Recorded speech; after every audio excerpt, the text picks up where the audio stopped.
Hello, and welcome to this episode of Nonstop Nonprofit. Hi there, Nonstop Nonprofit listeners. This is David Schwab, your host, and welcome to Season 4. We're starting off with a bang by giving you the power of David squared. I am excited to introduce today's guest, David Norris, who is a leader at 3 organizations making a big difference for nonprofits, so they can in turn make big things happen. Bold Crow, Proofpact, and the Nonprofit Hive all use trending technology to benefit the nonprofit sphere. Now, as soon as I said trending technology, you knew I was talking about AI.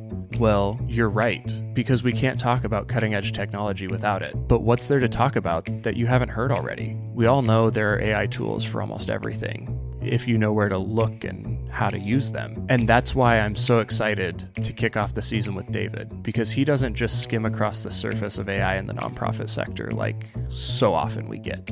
No, he's going to take us deep into AI technology for the nonprofit sector now and to the forefront of the future of fundraising. David builds custom AI agents and applications to address nonprofit-specific needs. Things like automations that reduce several weeks' worth of work into 10 minutes, and conversational AI guides to accompany you through the digital universe. David also shares information you need around ethical considerations of AI adoption. He helps explain what autonomous AI agents are and gives us predictions on which nonprofit roles are going to be the most impacted by artificial intelligence.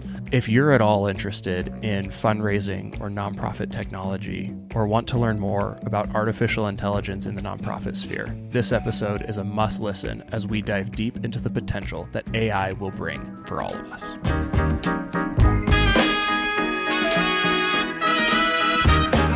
It is your number one priority to ensure that your business can continue to deliver on its mission, whether it's this year, next year, and beyond. So we're creating this inclusive environment, building between diverse communities to ensure that our young people can thrive. I'm always so baffled when I do webinars. There's always somebody at the end who raises their hand and says, I'm the development director. Should I have access to the budget? I'm always like, yes, you've got to know that. The best thing you can ever do as a nonprofit leader is spend as much money as possible on your story.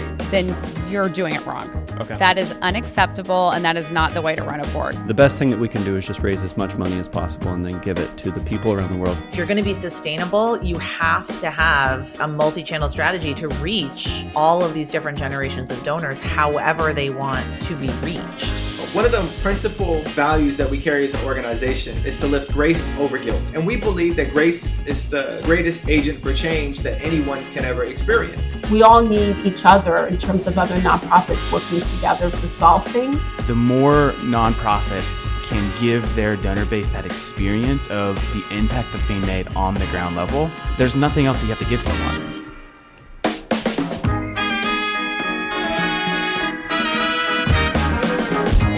This is Nonstop Nonprofit.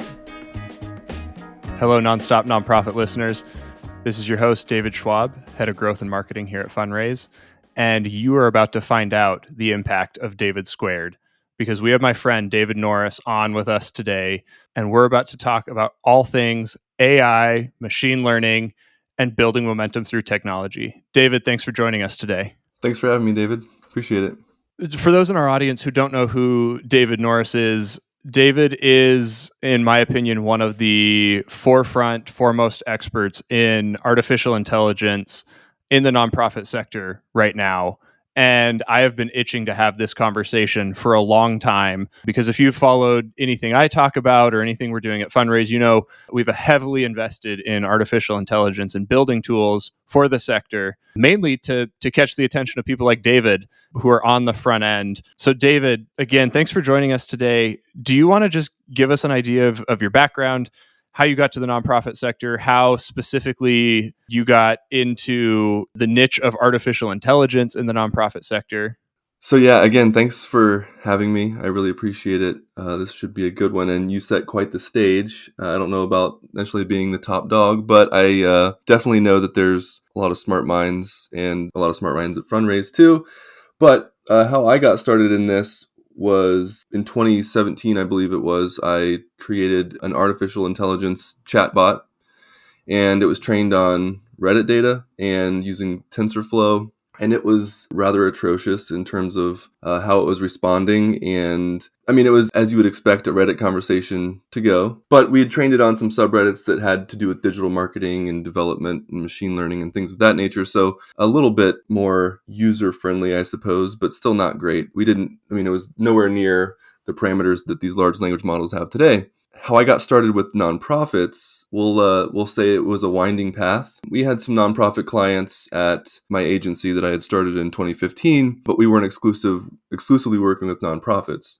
I wouldn't say that I exclusively work with nonprofits today either, but I have tools that are built for and meant for only nonprofits. Is that a full enough answer there? Yeah. Sweet. So one thing I have to respond to there, you're telling me that AI chatbots existed before 2023. That is a correct statement. It might not seem plausible, but yeah. So there was a life before ChatGPT. There was a life.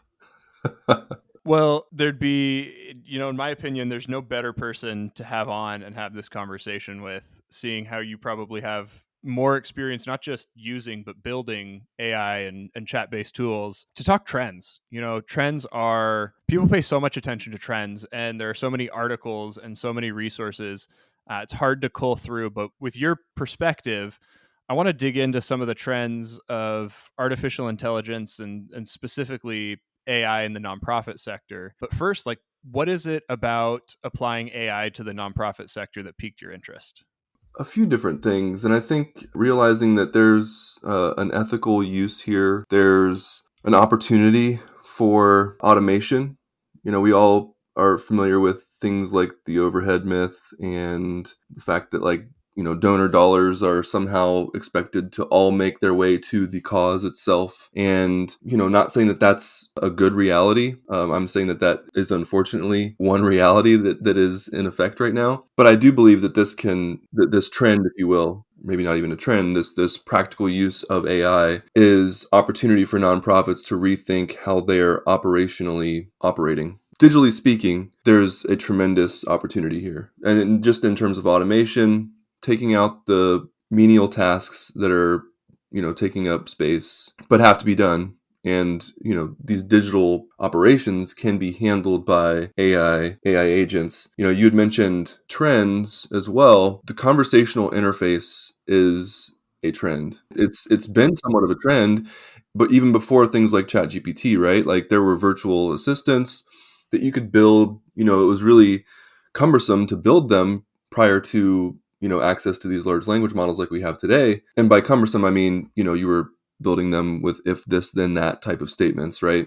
If this happened, or if this utterance occurs, then say this. If this utterance occurs, and that's actually kind of how we were building chat assistants or virtual assistants back in the day, was just with that very simple, but got very complex quickly. If this, then that type of pattern. And so with large language models, given that there's a generative AI component now to this, you don't have such complex backends and functional scopes there just to build a relatively usable, sensible chat assistant. So I'd say conversations, or the conversational interface, is definitely a trend and something that I see compounding into the future, to where really we're going to be operating with websites that are more conversational. And I can give an example later, but that's just one thought.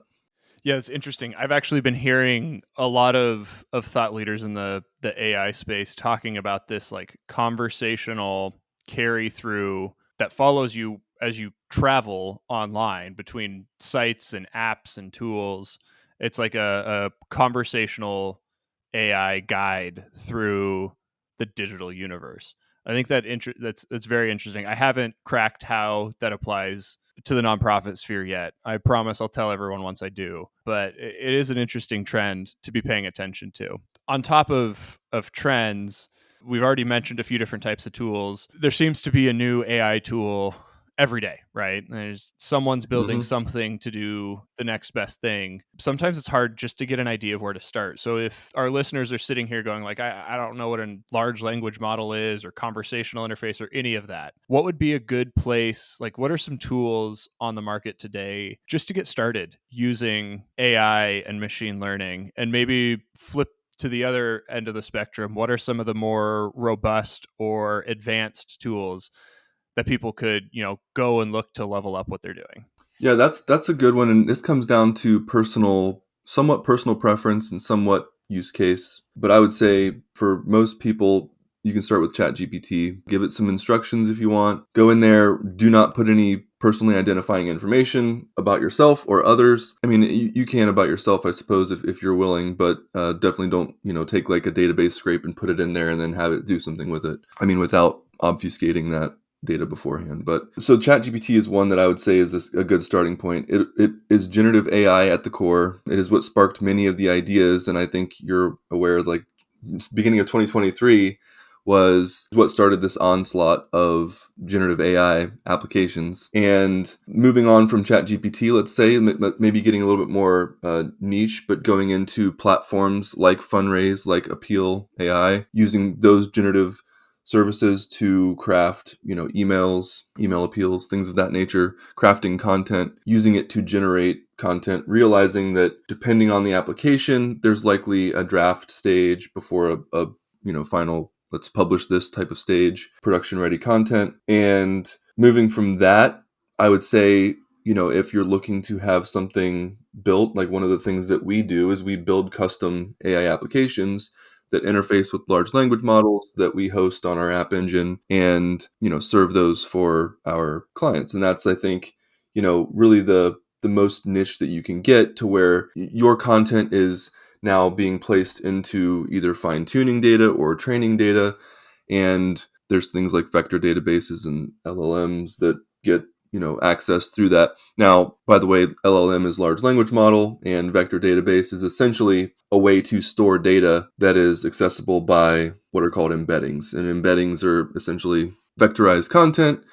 You can think of vectorized content as like almost like snapshots of like images that is your content in encoded form. So yeah, not to get all technical and nerdy there, but we are here for all of the technical and nerdy deep dives we can do. So I mean, I'm learning new terms and use cases as we're talking. I think I want to bring it back a step, though, and think to application. So, like, there's a very clear application. You go to ChatGPT and say, write me a blog post about XYZ. You copy it, you paste it to your website. You adjust it because you're not just going to take what a machine writes and put it on your site, but you use that to start the writing process. It's a great way to do content for your website or appeals. There's more advanced features like using machine learning to customize donation experiences, which I'm a huge fan of. And then, I mean, there's even things AI and machine learning that, models databases and creates audiences and lists and helps you identify major donor prospects hiding in your file that you would have never been able to find on your own. But I say that to say there are so many things that take machine learning and artificial intelligence and are tools for fundraisers and people even in other departments at nonprofit organizations. Sometimes it can be hard. We just talked about it. It can be hard to start because there's so many opportunities. So my long-winded question there is, what types of tools or what things have you seen make the biggest impact for nonprofiteers, whether it's fundraisers or like people delivering programs, even back office administrative support or finance teams? Like, what are some of the things and teams that are seeing the biggest impact with artificial intelligence right now? I think the teams that aren't programmers, I'll give it a blanketed statement, then I'll get really narrow. But the teams that aren't programmers are the ones that are benefiting from this the most. And that's, you can think of it like fundraisers being able to ask in natural language some sort of question about data, and that data being present in a natural language response. And I think that's the benefit of taking generative AI, hooking it into your database locally or within a non-public application, and then having access to that data. And like you said, there's data that's being uncovered that is, that would have never been touched previously, but one of the fundraisers decided, hey, I'm going to ask this question of this, sort of chat interface here that's hooked to our data. And I got back this really unique response. Is this correct? And, it was. But that's just an example. Now, I'll say one of the things that I've seen that we've done that's changed the way people are, I think, interacting with their data is hooking into, let's say, something like a database audit, something like Google Slides. So like we've built this tool that basically generates Google Slides, or fills out rather Google Slides that you've already built, replaces content within them based on, CSV data, SQL data, XLSX data. And that's really powerful because there's these, audits that would take, sometimes weeks to complete that you can literally get done in 10 minutes. I mean, realistically speaking, with a review. And I think that's the benefit or power of some of these applications that I think, creatively speaking, is one way to approach generative AI that I don't think a lot of people are doing. Most people kind of attach themselves to let's create a chatbot that, has some of our data in it, or maybe it doesn't. It's just going to generate blog posts, but we've instructed it to do it a certain way. That's fine, but there's so many creative uses for generative AI. So David, you shared this really interesting thing that you're able to do where you guys build an audit or build a report, populate data and visuals in Google Slides based off of combining raw data using a large language model or an AI tool to transfer that data into a report, and it saves you not just minutes or hours, but days and days of work. I think that could be a really interesting place to go deeper and change the topic for a minute from like, what can we do, or what are some of the things possible? Like, how do you do that? Because that seems really cool. And like, if I was listening to this podcast, I'm sure some of our listeners are like, I would love to shave 5 hours off of the weekly report that takes me my whole day Friday to do. Like, you're telling me I could go home at noon on Friday and still get the same amount of work done? Sold. So help us out. Like, give us the way to do that. Yeah, and there's varying levels there too. I mean, we can start with basic summarization. How we do it is we take essentially it's the equivalent of like email merge tags, and you would build a report in Google Slides or PowerPoint converted, and essentially write queries in natural language against those data, or the merge tags rather, that then get filled in with data. We have something called workflows, which automates all of that. So in a sense, you can pre-format, if you generate a standard report that is kind of your baseline report, and you do so regularly, that is something that would be pulled in, to the workflows, and those queries be written so that you can essentially sit back and watch it just get filled out on its own. We do provide a chat interface with that, so you can request specific merge tags to be, edited or revised. But that's kind of how we do it. That's really interesting. It kind of reminds me. So I don't know if you listen to him as well, but I listened to the HubSpot marketing podcast where it's the HubSpot CMO and the Zapier CMO. And all they talk about right now is building efficiency through AI. And it's just super interesting. And they talk a lot about agents. And I know you've talked a little bit, you've hinted at agents, but it seems like that's probably maybe the next best thing for us to talk about and dig into here, because I'm constantly faced with the question in my own role here, but also as I talk to fundraisers everywhere, it's like, well, I have to do 50% more with 100% less. Like, we have to double down on revenue this year because we've got $1 million shortfall. But to do that, normally I would need 5 more people on my team. Obviously, when we're at a budget shortfall, I can't hire people, but I need the people to close the gap that we're facing, or any of those scenarios. And I'm really starting to look at like, okay, maybe the AI agents are an untapped resource or an untapped potential for fundraisers or, program directors who have to log who they're serving or when they're serving. Can you just help us? Like, let's go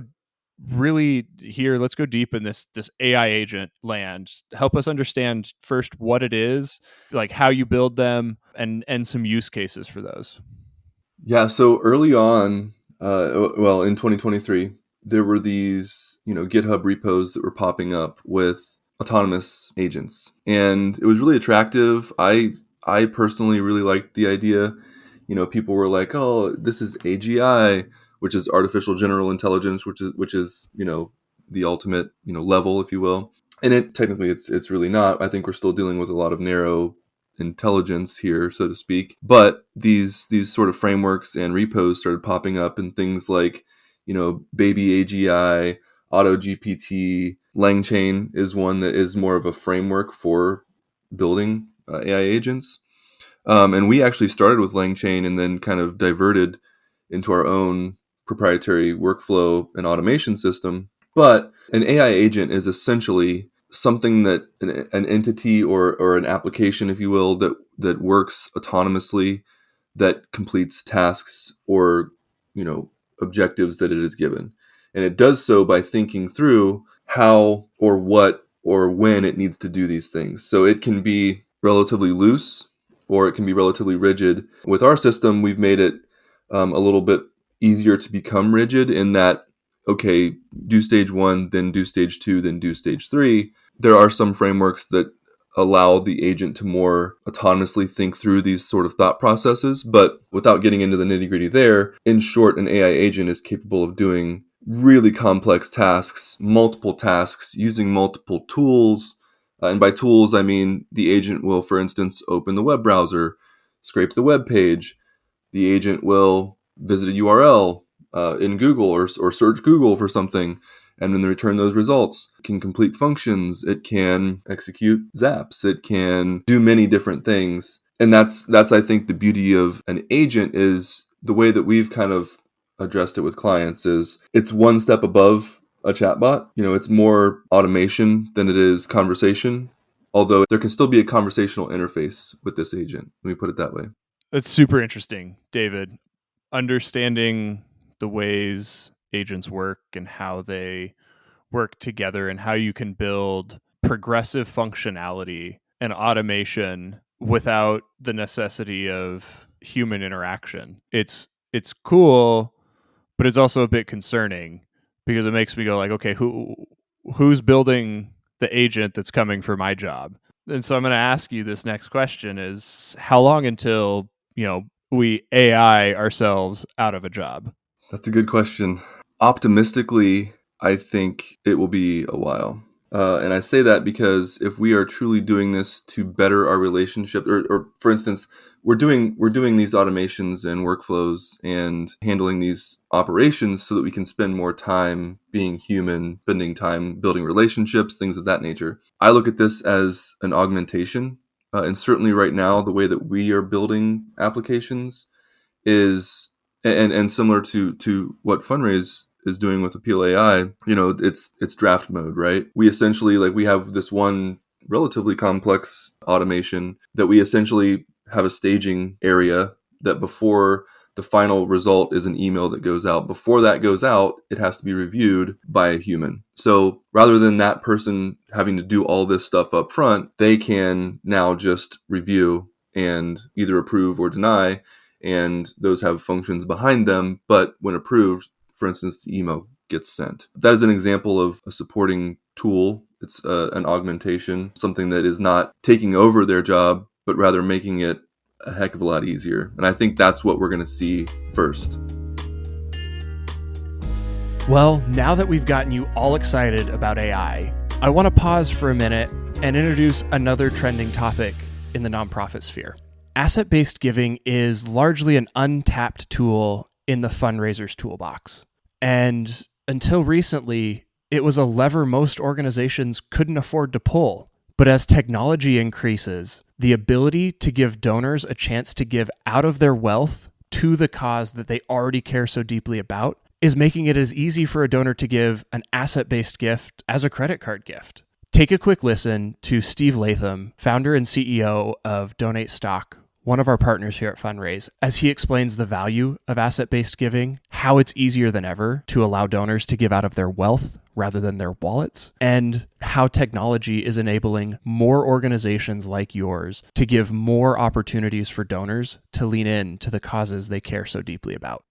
Hi, I'm Steve Latham, co-founder and CEO of Donate Stock, and I'm here to talk to you about how we're making stock gifting easy and accessible for all Fundraise nonprofit customers.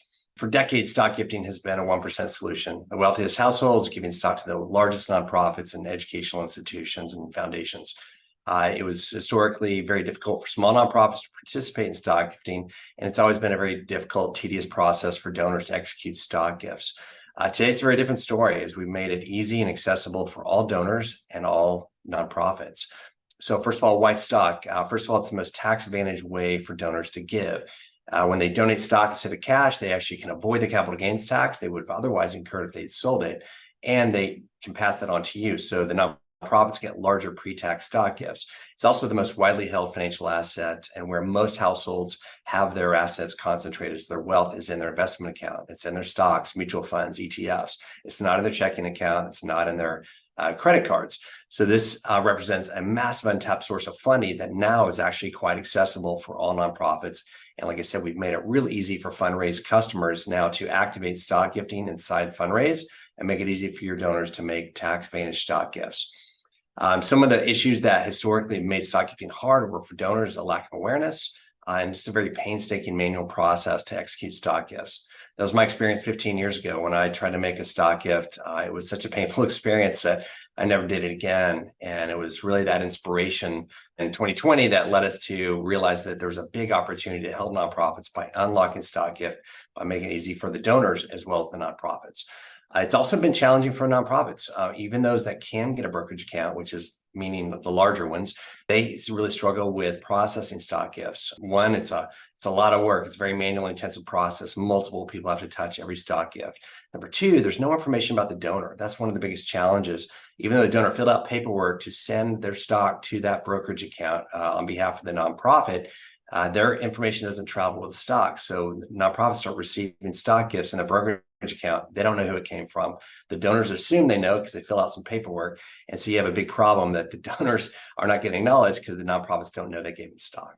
So those are the issues that we confronted a few years ago and realized, well, if we could build a better way to make it easy for donors to execute gift in minutes instead of hours or days, and for nonprofits to streamline and automate the process of receiving, selling, acknowledging, and processing stock gifts, then we can really unlock a lot of value for nonprofits, and as well as make it easier for more tax advantage ways for giving for donors. So that's what we do. We think of us as PayPal for stock gifting. It's an easy pop-up widget that allows a donor to execute a gift in minutes. We then process that. We can send the stock to the brokerage account for a 501c3 that we manage, Donate Stock Charitable. That allows us then to convert the stock to cash, send it directly to you. So no brokerage required, no fuss, no hassle. It's really easy. And now it's in your platform as a Fundraise customer. And best of all, there's no cost to activate it.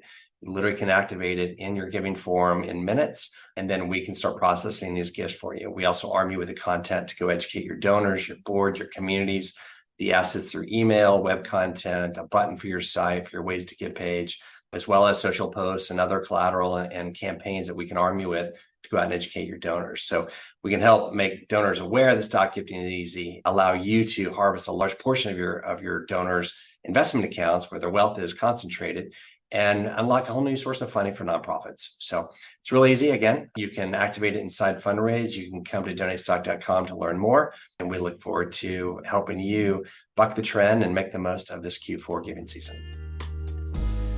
The Donate Stock and Fundraise integration makes it easier than ever for organizations like yours to empower donors to make bigger, more meaningful gifts than ever before. In the same way that technology is empowering you to create new avenues for revenue, artificial intelligence is creating new ways for you to be a more effective, more efficient, and more impactful nonprofiteer. Let's dive back in with David Norris for the rest of our episode.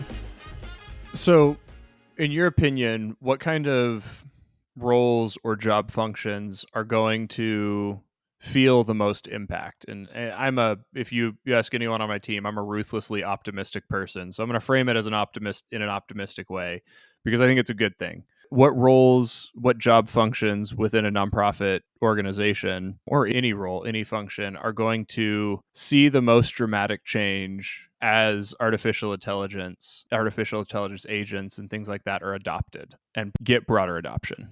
Yeah, that's a good question, David. So I too am also an optimist, and I like to think of this as more of an evolution. And if you think of this as we thought of how we used the web 2.0, let's say, like building websites, when nonprofits decided, hey, it's going to be a good return on investment for us to spend marketing dollars on building a solid user experience within our website. Kind of the same thing goes here.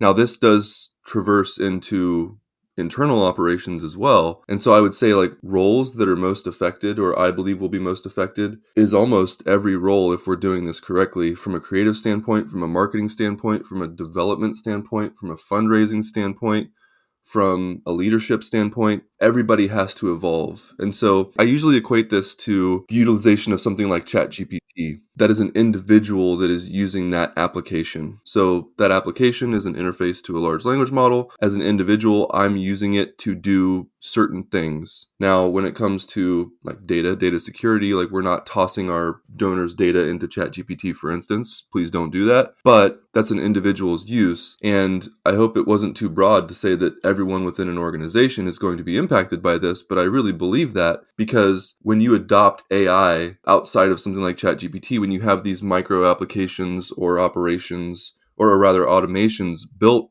for you and for your organization, just like you would have a website built for your organization, that is a team investment. Everybody's involved. Everybody is, benefiting from those automations and workflows. And so I think that whether it's an AI assistant that's helping generate copy, or whether it's an AI agent that is performing tasks on the back end and scraping data from the web for something like, community outreach, I think those are all things that do impact the entire organization. And everyone in the organization, therefore, evolves. As we're thinking about roles impacted, what has been the most helpful use case of AI, specifically thinking about fundraising? What's been like the thing that, as you dig in and you work with organizations and you work with fundraisers, what has been the most helpful application or product or use case you've found so far? And how the second half of that, how can someone capitalize on that today? This one is easy. It's a standout. And the application itself is, well, let's say data and reporting, but really it comes down to data accessibility. So I think I mentioned this previously, data just became way more accessible. You no longer have to rely on people that know how to write SQL queries for the database and then translate that into, essentially natural language, or give this data set in some sort of like CSV format to someone else to then make sense of it and report on it or audit it or whatever it might be. Data just got a heck of a lot more accessible in that maybe we're spending less time writing reports. Maybe these reports are being automated and written for us. Maybe these reports aren't being written at all and we're just able to ask a simple question, to where this data is now right at our fingertips and can be extracted via natural language. I think that's the biggest thing to come from generative AI for nonprofits in particular. And it also can make sense of unstructured data or data that's considered incomplete. One of the biggest things that I see is how data is collected as well. And that's also maybe a close second in terms of, okay, so we have this field where it's a state field, right? But we didn't actually pre-fill it with a drop-down selection. We've just left it open and people are typing in, Ohio, or some people are typing in OH, or some people are typing in lowercase Ohio, or whatever it might be, or maybe they got the abbreviation wrong. And here we are now with this data set that has all these weird markings for the state, and it's those fields that we can then essentially correct with AI. So I think that's, data is the number one thing that just got cleaner, just got more accessible, and ultimately nonprofits can leverage that, take advantage of it through, again, custom applications and integrations with platforms like yours, David, that ultimately lead to, better donor retention, better donor engagement, better, donor experiences all around when it comes to, actually using that data. Yeah, I think it's so interesting that you went straight to data, because I think that's really the most powerful way to use AI too, as a nonprofit fundraiser or leader or program director or anyone working at a nonprofit. Is, one of the hardest things to go through is the data that an organization has. So David, I think a friend of mine, Tim Lockey, he was on a podcast with me last year, and he shared a stat that has stuck with me ever since. And it's that 90% of nonprofits collect data, but only 5% of nonprofits use that data to make decisions. this conversation I keep hearing about generative AI and AI applications or adoption in the workplace it really is the great equalizer. Mm-hmm. It's not going to replace anyone, but people who know how to use it are going to level up their skills and their value faster, specifically when it comes to data and understanding data. And even like you said, that's such an interesting point, cleaning up data. That is one of the things I'm most excited about AI is that it takes away the manual work that requires very little knowledge. Doesn't take a lot of knowledge to know OH means Ohio, right? But go ahead and try and build a program that can scrub an entire column and recognize all the random ways someone's going to spell their state for every single state in the country. Now, what if you're an international organization and you've got to do that across, like, you've got to figure out mailing addresses across the world and translate everything? Like, it gets really interesting, that type of application, because then it frees a nonprofiteer up to be able to go actually make impact. Like, if you're a fundraiser, then you're not spending 5 hours cleaning a data file before you do a data pull to do a mail merge to send a fundraising letter. You get to spend those 5 hours segmenting your audience, creating content specifically for those people. That is now meaningful data. Exactly.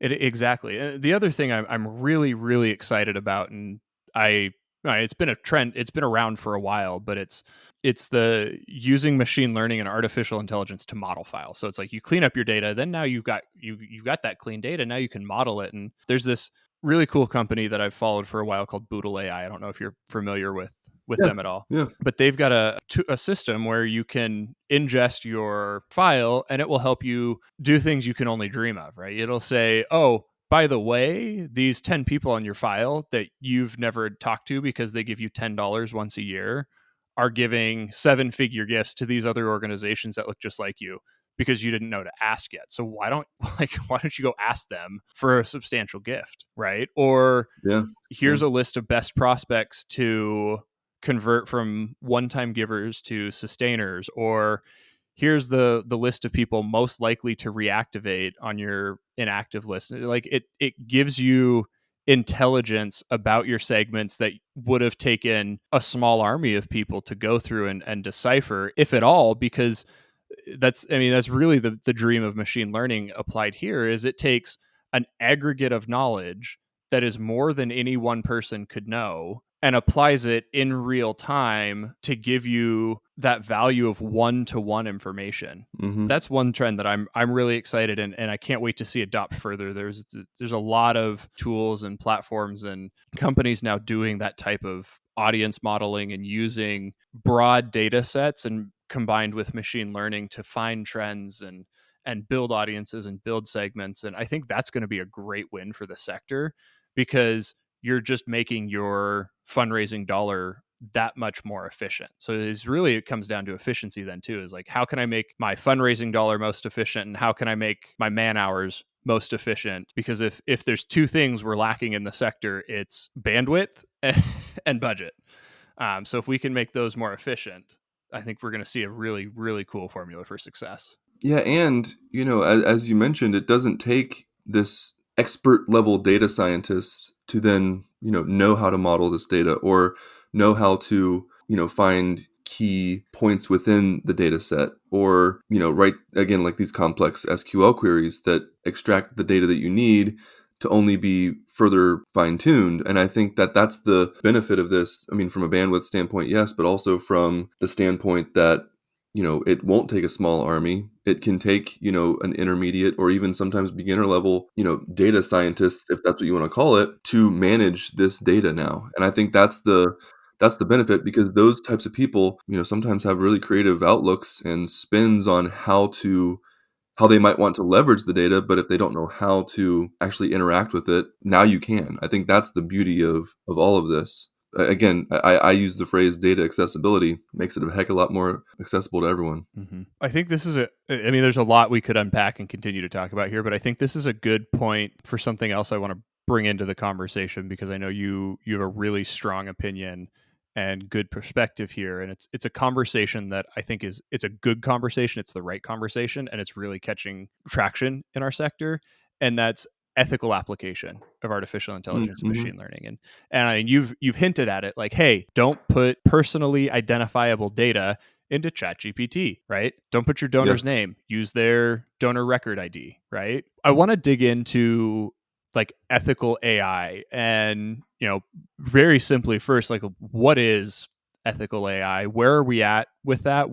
How did the conversation start? And then I just want to like let you go free and talk to us about ethical AI. What are your views on ethical adoption of AI, how it fits in the sector? What are some of the trends you're seeing in the conversation?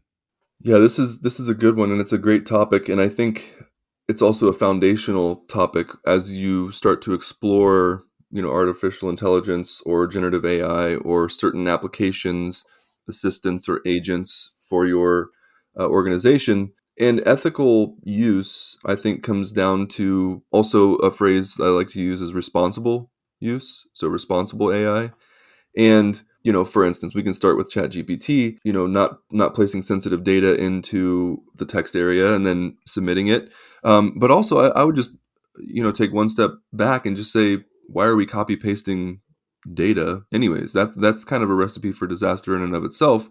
Because, for instance, you toss this into ChatGPT, let's say that it was uber private and there was no chance that it was going to be used as training data. Which that is effectively what happens if you do not turn off that setting, which some people don't even know that setting exists. There's beta features and so on and so forth. So, let's say that it was uber private, you would copy paste this data and maybe only a section of it would actually get indexed in terms of what was sent with your prompt, and or that data starts to fall off as that chat history grows, and all of a sudden you're now interacting with what you thought was wholesome endpoints, and it's no longer wholesome. There's only maybe, 3/4 of your data set, or the next conversation that you have, there's only half, and then it completely falls out and you have to restart and do all that over again. And it just gets messy. And so, there's certain applications that can be built or utilized. I mean, referencing the API here in this case, that is much safer for the data. The data can be confined or constrained to a private, let's say, vector database, or even if you're using, SQL in this case, it could be a MySQL database where this is stored, again, privately, not for anyone else, only accessible by you. But again, just being responsible with how that data is handled, that's a huge, point for us in terms of when we build something, we tell explicitly, here's where this data is stored, here's how we're accessing it, here's how it gets sent over to the APIs or the endpoints for things like OpenAI's API or Google's Palm API. So I think that the ethical AI, in my opinion, is an entire application that has been thought through previously in terms of how are people going to interact with this? Where's the data stored? Why are people interacting with this? And how is it beneficial to our team or our community? And so when we start talking about ethical use or ethical AI, I think there's a lot to be said for user experience and what portions of that user experience are powered by AI and what are not, for instance. And I guess I could bring up, you could have an AI powered application that scrapes the web for, your community's sort of current sentiment and thoughts and status, and then do things with that content, turn it into data, turn it into insight, turn it into something that you can then do community outreach for or around, using that as sort of the pivot point. And I think when you're doing that and you're creating this content with generative AI, you have to realize this is a draft. This is not something we're just going to, release and let do its thing. That's where the human involvement comes into play, where, again, there's humans that are essentially ensuring that this is accurate. There's a review process. Greatly cuts down on time, but there's still a review that has to happen. And the other one I would say is, in certain situations, taking out the bias that could potentially happen with, generative AI output. We can look at things like chat applications that are for emotional support, or things like suicide prevention or things like that. There's just certain applications where this could play a role, but might not be a primary role and might not even have a role involved at all. And I would say that in most cases where there should be or needs to be empathy, you're not going to get that with generative AI. That has to be a human. You can use generative AI to point a user to the correct human more quickly and more efficiently, potentially. But as far as having conversations about sensitive subjects and sensitive topics where people are, for instance, having trouble, we should not be leaving that to generative AI. It's not there yet. It might never be there. We might think that we're at a point where it's close, but humans are going to have to be at the other end of those messages. Yeah, I think the human element probably is the critical piece there. 100%. And now, enjoy this break from your friends at Fundraise, the nonprofit industry's most innovative fundraising platform. Fundraise provides exceptional, innovative, and friendly fundraising technology focused on nonprofit growth. Made for fundraisers by fundraisers, our state-of-the-art platform integrates every core aspect of front and back-end fundraising management into a convergent platform perfect for nonprofiteers like you. Every day, we celebrate nonprofits like UNHCR and National Wildlife Federation as they trust Fundraise to power fundraising campaigns around the world. Warning, we go through a lot of confetti. Get started raising the funds and the fun at fundraise.org. That's funraise.org.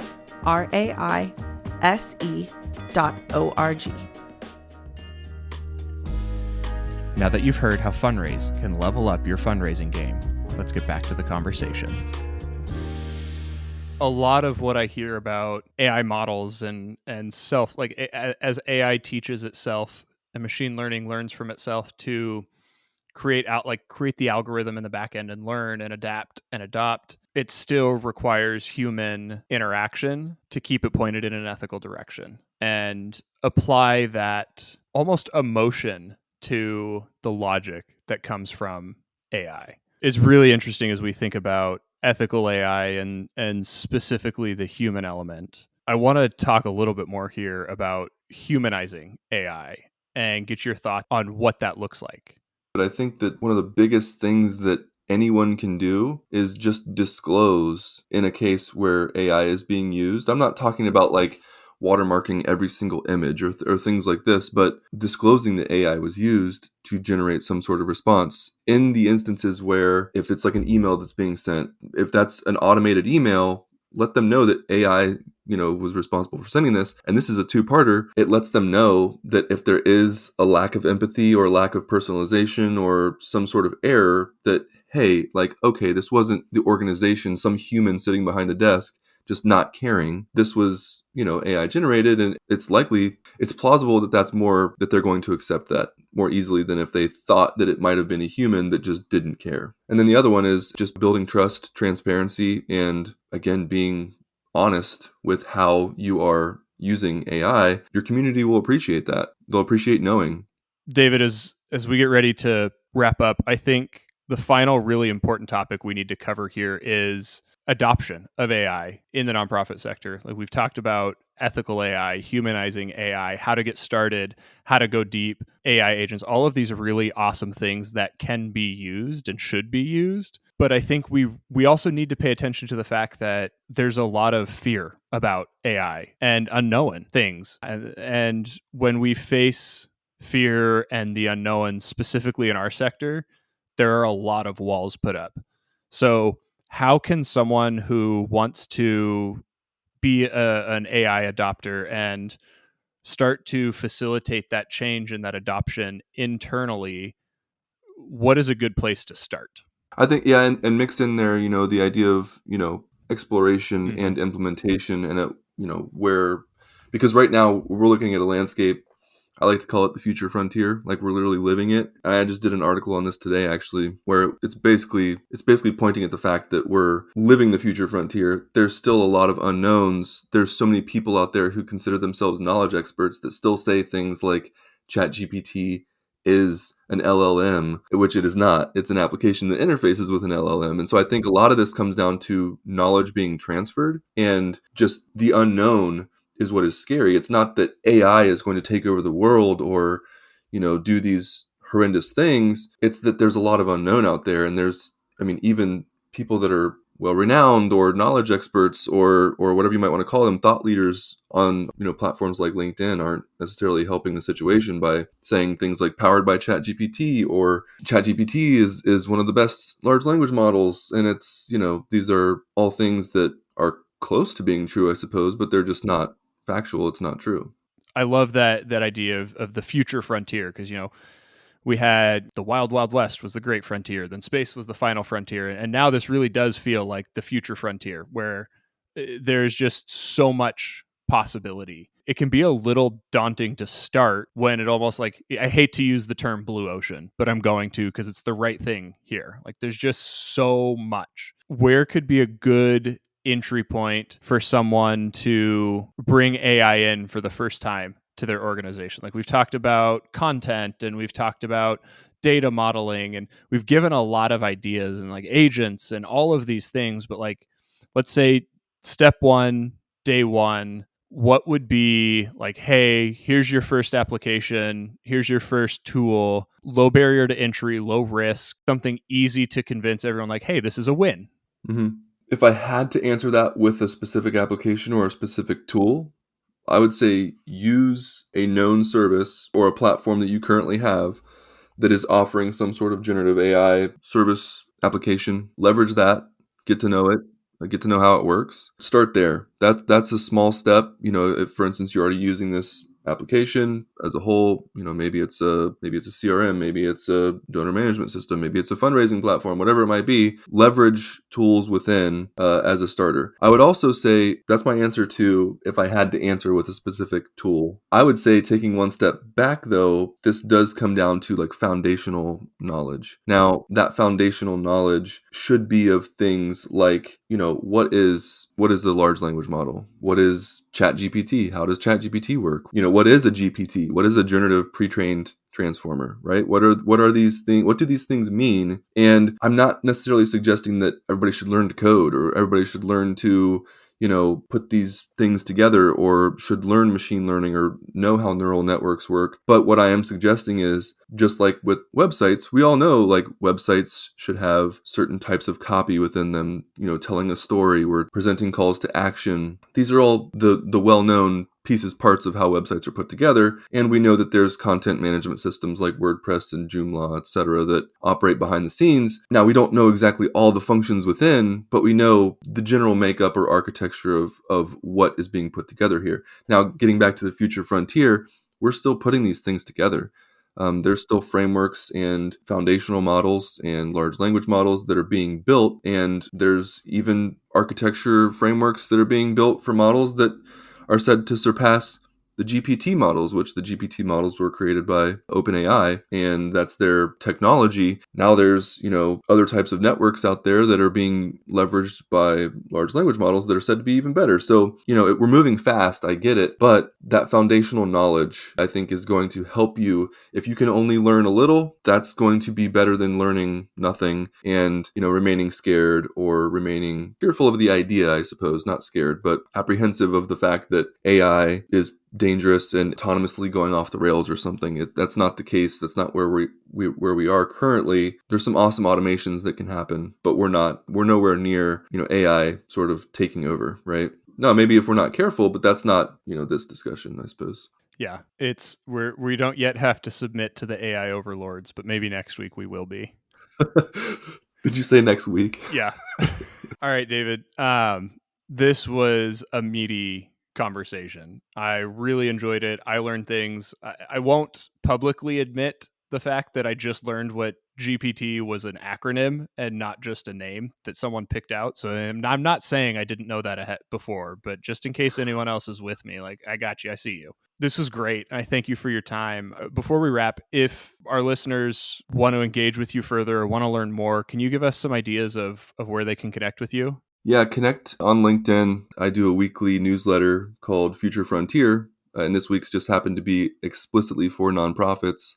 There's some juicy ideas in there as to how to leverage this for things like community outreach, volunteer orientation, things of that nature. But every week that comes out, that's just, a knowledge dump, essentially, and kind of a current status as to where we are with certain large language models. And that's OpenAI, things like Google's large language models, as well as some open source large language models, including Llama and things like Falcon, etc. So I'd say LinkedIn is a good place also. If you're interested in assistance or AI agents, check out boldcrow.ai. That's our company's website.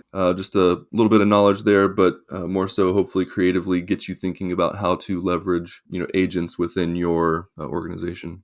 Great. Well, for those listening, I do recommend you check it out. I subscribe to the weekly newsletter you put out, David, and I learn a lot from there. Maybe your next newsletter, you can just drop a line and remind all the folks who subscribe what GPT is.